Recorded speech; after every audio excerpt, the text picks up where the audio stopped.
This is the Bahamas Tonight, the Northern Edition. Good evening, I'm Megan Shepard. It's great to have you with us. Topping news, top Florida airline Silver Airways made its inaugural flight into Grand Bahama today. The restoration of non-stop flight services to West Palm Beach, Florida brings good news for Grand Bahama and its struggling economy. As Charisma Robinson reports, officials are calling this move a win-win situation for this island and the carrier.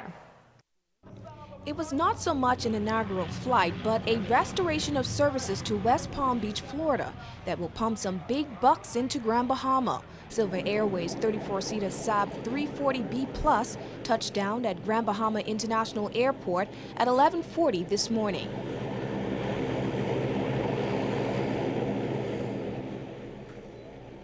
Officials say the introduction of the new route shows that there are better days coming for this island. In fact, Director General at the Ministry of Tourism, David Johnson, said today during the airline's inaugural ceremony that this island will see the strongest rebound in tourism in the region by 2014.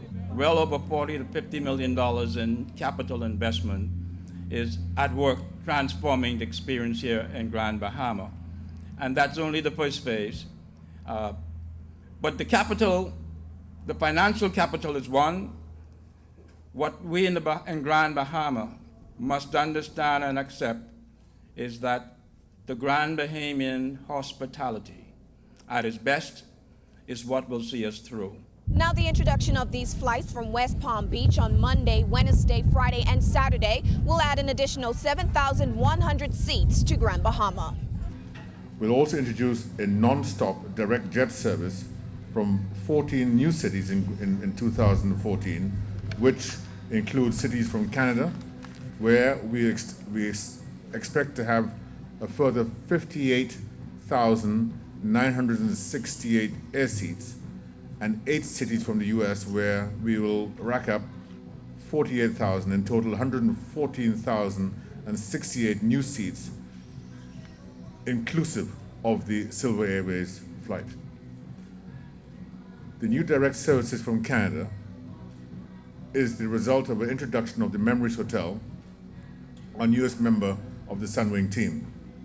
This will increase the total air traffic activity by more than 101,000 passengers from Canada and 80,000 passengers from the US, a total of 181,000 passengers to the destination, and which will show Grand Bahama as one of the fastest growing destinations within the Bahamas chain.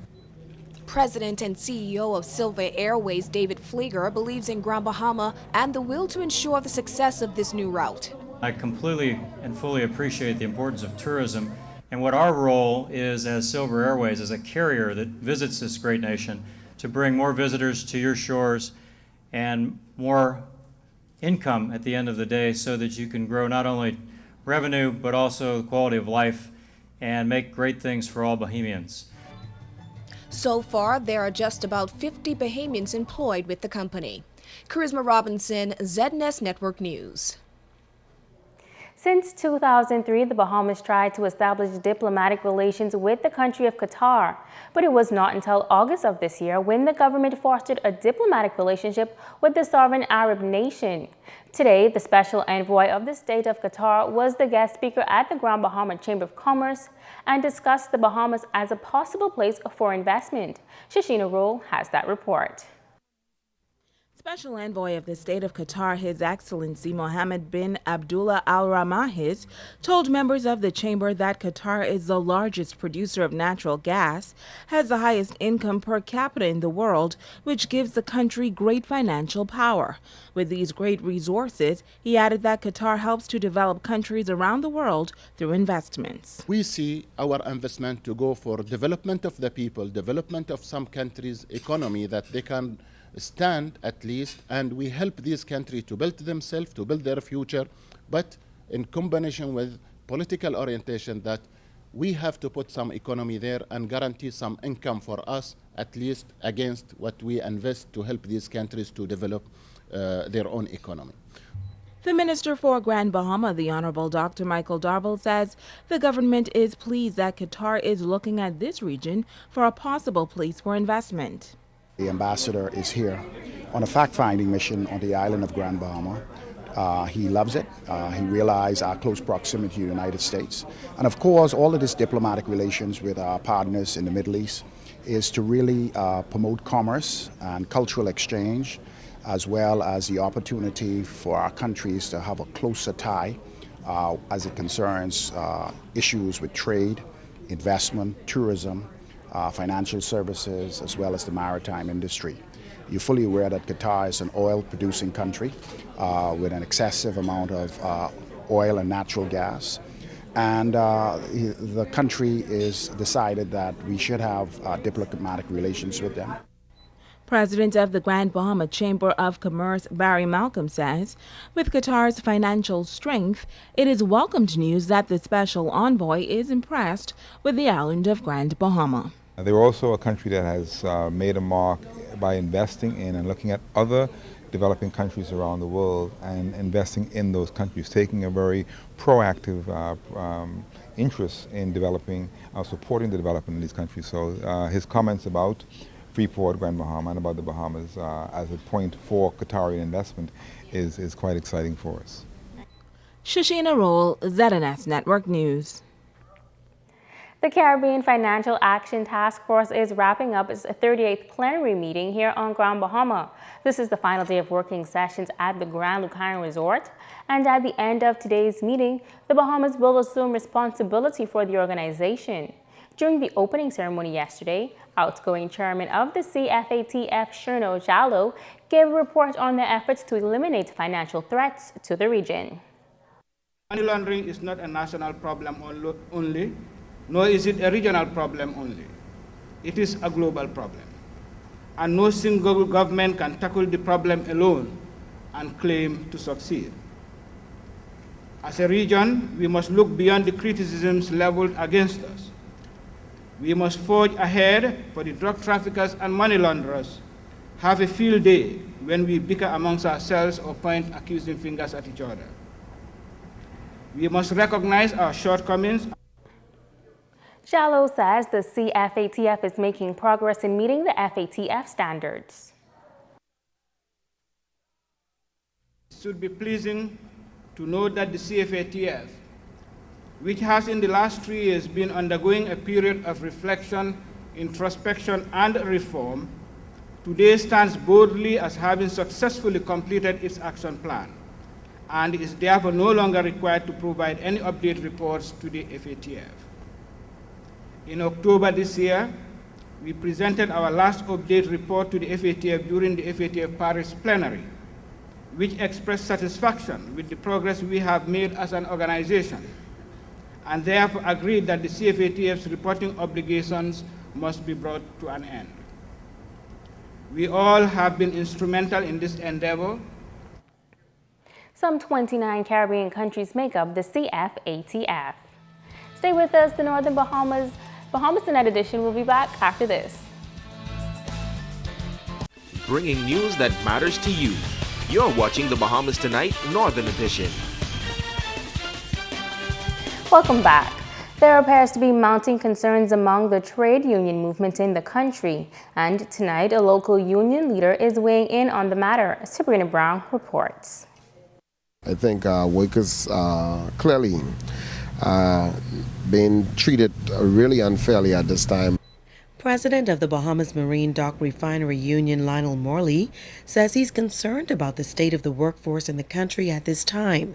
He says there is too much unrest, and it appears as though the issues are not being addressed. Anybody who's been watching the news and been paying attention to the issues that workers are faced with in this country knows that not only the teachers union have been crying out, and BC and Nassau, Quality Service, the Industrial Union, and many other unions in this country have been crying out for the revisitation of the Employment Act, where proper legislation could be put in place so workers issues could be readily addressed.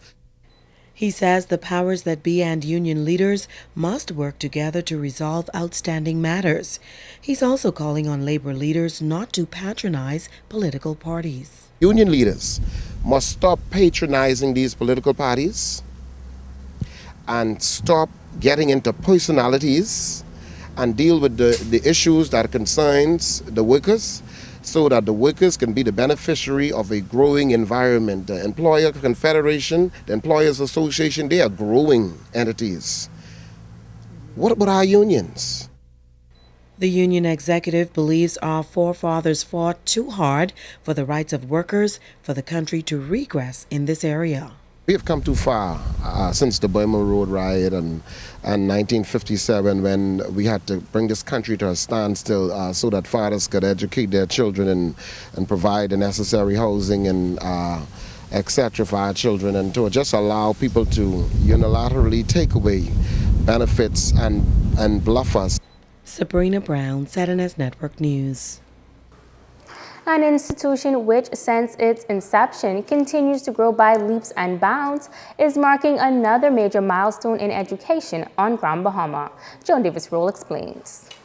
Today, I'm pleased to be able to tell you that the Ministry of Education has finally approved a new name for this institution, and that new name is the Bahamas Institute of Business and Technology. It signals the turning of a new chapter in the development of tertiary education on Grand Bahama. A Success Training College, the first private tertiary level institution to be founded in the Bahamas, is set to undergo a name change. Making the announcement at a press conference was the institution's president, Dr. Deswell Forbes.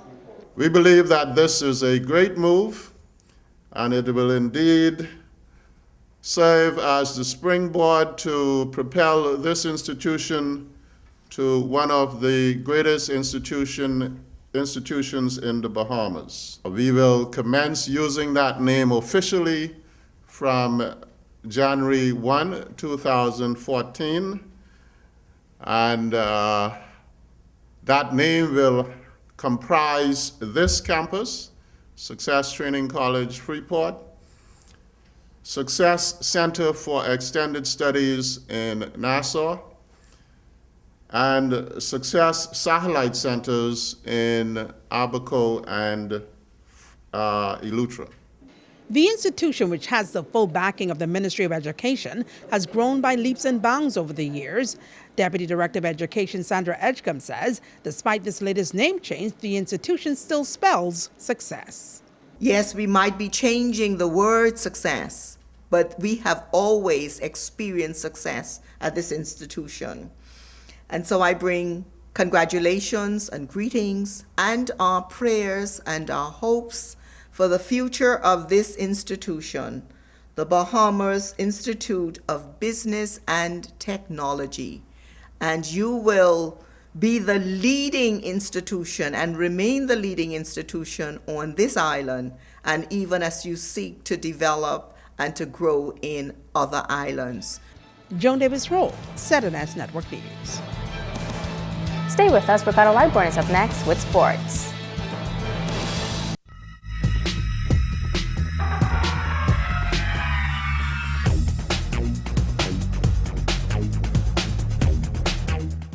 Everybody, it's Sports Time. I'm Ricardo Lightborn. Let's get to some quick notes for you. The 49th Pibika AMF Bowling Championships is right now after completing the qualifying rounds. Bahamian men's national champion, Senator Lockhart, started off the final day in qualifying at number 22 spot, but he has fallen to 39th, and he has missed the playoffs. He had a total pinfall of 5,212. His average was 217.17, and also he rolled a 151 in 19th game, and then a 167, then ran a 164 across the board in 23rd game, and a 24th 186. Well, he fell off like crazy. Some 74 bowlers competed in the men division. As far as a ladies bowler, that is Driscoll Rose. She missed out on a 24 cut. She placed 45th with 4,400 total pins, 183.33 average, and a 211 high game. We are also proud of her. She did exceptionally well. Now the 15th Tabernacle Falcons Thanksgiving Basketball Classic, all systems go, the 7th of November to the 30th. Jack Hayward Gym in Pool A. This year, you've got the Tabernacle Falcons, the Brainerd Panthers, and the South Green Rebels out of Tennessee. The Secumsett Rattlers from New Providence. And in Pool B will be the Agmarok Blue Jays out of Tennessee, the Oak Ridge High Wildcats, and Jefferson County Patriots, Charlotte Christian Kings. And promoting tourism through sports is the motto. See, Tay, don't go away. Let's look at sports.